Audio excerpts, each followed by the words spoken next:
Hello everybody, this is Ben for the Blue Monday podcast. The month of August 2017 is over game-wise. It's been great, so I'm going to give you my top 5 Ipswich players of the month for August 2017.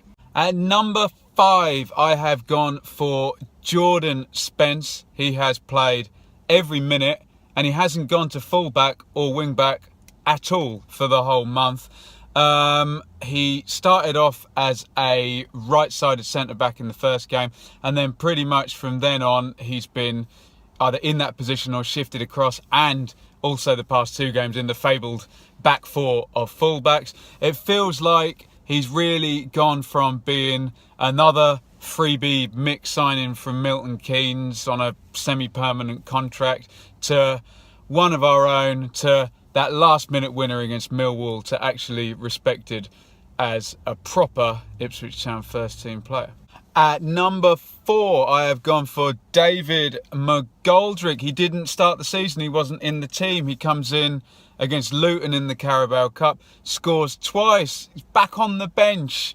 Comes on at half-time, changes the game against Barnsley, scores a great goal and great bit of play before the second goal. He's back in the team starting against Millwall. He gets another fantastic assist. He's influential against Brentford, nothing on the board, but really his run creates the first goal for Waghorn. I was ready to move on from Mcgoldrick. I've got to admit, I thought, new signings in, maybe more a sub role, keep him wrapped in cotton wool. After this month, I still see him as a decent weapon and a starter if he stays fit. And when he's in his good runs of form, you know, there really is no one better on the ball at the club. At number 3, I have gone for Martin Waghorn. It's a very strange one. I once heard someone say of Ian Wright, well, all you do is score. Well, all I've actually seen Martin Waghorn do for Ipswich is score. He came in, he gave the place a bit of a lift. Came on against Luton, behind the front 2, no arguments, got on with it. Comes on at half-time versus Barnsley and combines with Garner to score. Millwall sticks another 2 in, and then Brentford another 1. We haven't actually seen that much of him. He's been stuck out on the right side of midfield as a left footer. No argument, got on with it. 4 goals straight off. Hopefully there's way more to see from him and he might even get a chance to go up front. But how can I ignore a guy with 4 goals? At number 2, I have gone for Jonas Knudsen, who I think if you'd surveyed most people at the end of last season, they would have been a bit ambivalent about him. At Birmingham, he starts off at wing-back. People don't really like him at wing-back, but he's gameful. He gets forward. He gets the assist for the goal. At Luton, he plays all 90 minutes. He goes to a centre-half in a back 3, clean sheet. At Barnsley, he starts at centre-half. The first half is a write-off. He goes to left full-back, gets another assist, and Ipswich go on for the win. At Millwall, he's a full-back in a 4 starting this time.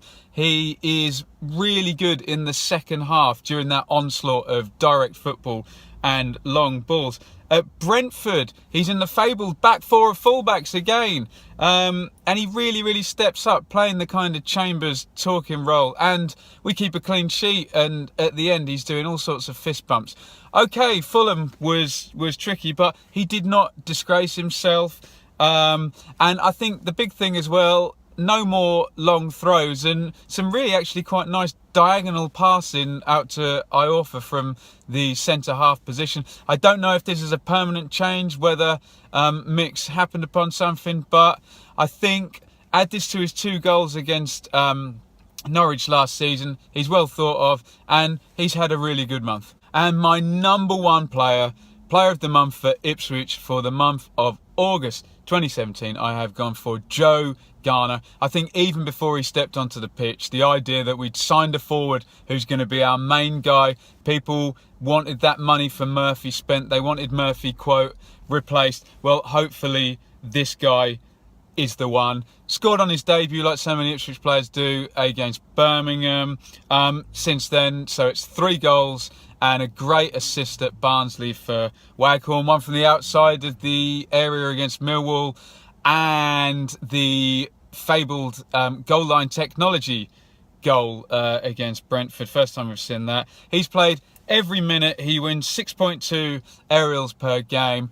But I think when he was going toe-to-toe with Angus MacDonald at Barnsley, I think the fans saw a player who's going to be a real fan favourite, who's going to fight for them and do whatever the hell he can to rough up a defender and try and get an advantage and win a game. Football fans love players like that. Really pleased he's signed. My player of the month, Joe Garner. Let me just quickly do some honourable mentions. Flynn Downs burst onto the scene now, looks a player. Iorfa comes in on loan, plays different positions, looks great. He's got a couple of assists into the bargain. Skews proved me wrong, had a good start I think with better players around him, looks good. And Grant Ward has put in 3 assists, and shame he got that injury in the first game because he had a nice start behind the front too. Let me know what you think in the comments. Have I got it right? Submit your own top 5s. And if you disagree, if you agree, fine, great. Look out for the podcast, iTunes, Acast, Blue Monday. Follow me on Twitter at Benjamin Bloom, and please subscribe to this here channel.